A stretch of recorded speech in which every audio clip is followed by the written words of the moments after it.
Hello students, class 11th में English में आपका प्रोज में first chapter the portrait of a lady continue है। खुशवंत सिंह इसके लेखक हैं। आपने फर्स्ट पार्ट इसका कंप्लीट कर लिया था। अब आगे बढ़ते हैं बच्चों सेकंड पार्ट से कि खुशवंत सिंह अपने दादी माँ का पोर्ट्रेट बनाते हैं दिखाने के लिए। यहाँ तक पढ़ा था, अब आगे कंटिन्यू करते हैं। She had always been short and fat and slightly bent. वे अपने दादी माँ का डिस्क्रिप्शन यहाँ पे लिख रहे हैं इस चैप्टर में। वो कहते हैं कि she had been short, वो छोटे कद की थी, and fat, मोटी थी, slightly bent, और थोड़ा सा झुकी हुई सी थी। Her face was a criss-cross of wrinkled running from everywhere to everywhere. और उनके चेहरे पर ढेर सारी झुर्रियाँ थी जो कि हर जगह से शुरू होकर हर जगह को ख़त्म हो रही थी। कहने का मतलब ये है कि वो बताते कि उनकी जो दादी माँ के चेहरे पर झुर्रियाँ थी, बहुत ढेर सारी झुर्रियाँ थी, पूरा चेहरा भरा हुआ था। No we were certain she had been always been as she had known to her. और उन्हें लगता है कि शायद वो जीवन भर ऐसी ही रही हों जैसी उन्होंने देखी है। सो टेरेबली ओल्ड, इतनी ज़्यादा बूढ़ी, and that she could not have grown older, और वे इससे ज़्यादा बूढ़ी नहीं हो सकती थी। सो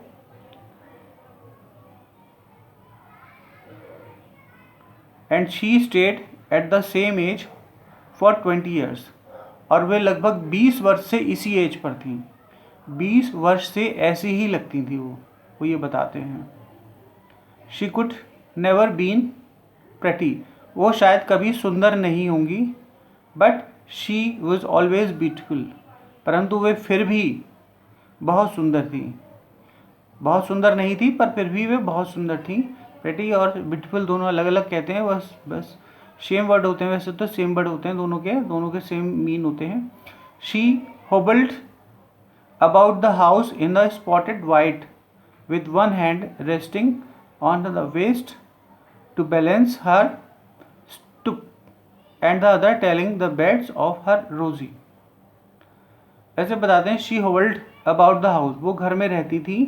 स्पॉटलेस वाइट, एक स्पॉटलेस वाइट कि जैसे कि शरीर पे कोई भी चिन्ह नहीं हो और ऐसा सफ़ेद हो। विद वन हैंड रेस्टिंग, और एक हाथ जैसे कि उनका आराम करता हो। ऑन हर वेस्ट, अपने कमर पर रखकर। और बैलेंस हर स्टूप, और अपने आप को बैलेंस करने की कोशिश करते हुए, चढ़ते हुए उतरते हुए। And the other telling the beds of rosary, और दूसरा जैसे कि बेड की तरफ बीट्स ऑफ अ रोजी, आराम वाले जीवन को बताने की तरफ। Her silver locks were scattered untidily over her pale, puckered face. Her silver locks, उनके सिल्वर लॉक्स का मतलब है चांदी की ज्वेलरी वगैरह कुछ बताना चाह रहे हैं इस तरह से। वर स्कैटर्ड, फैले हुए होते थे।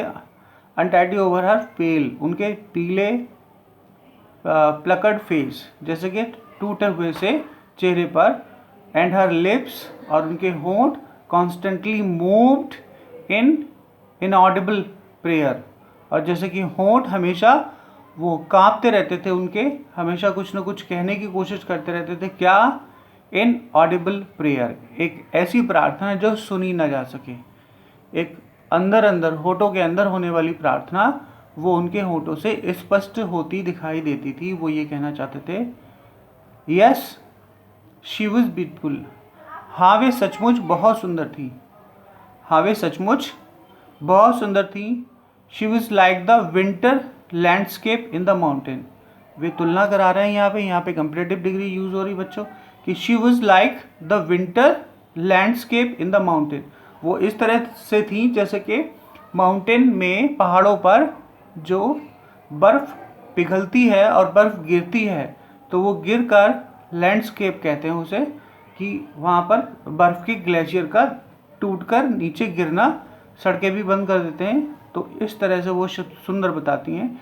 An expense of pure white serenity, breathing place the containment, और वो इस तरह से ऊपर से टूटी हुई सफ़ेदी को सब जगह फैला देता है। ब्रीदिंग पीस एंड कंटेनमेंट, पूरे के पूरे एरिया को ब्रीदिंग बहुत सांस लेने के लिए बहुत उत्तम और मनोरम बना देती है। ऐसी सुंदरता से वो तुलना करते हैं उसकी।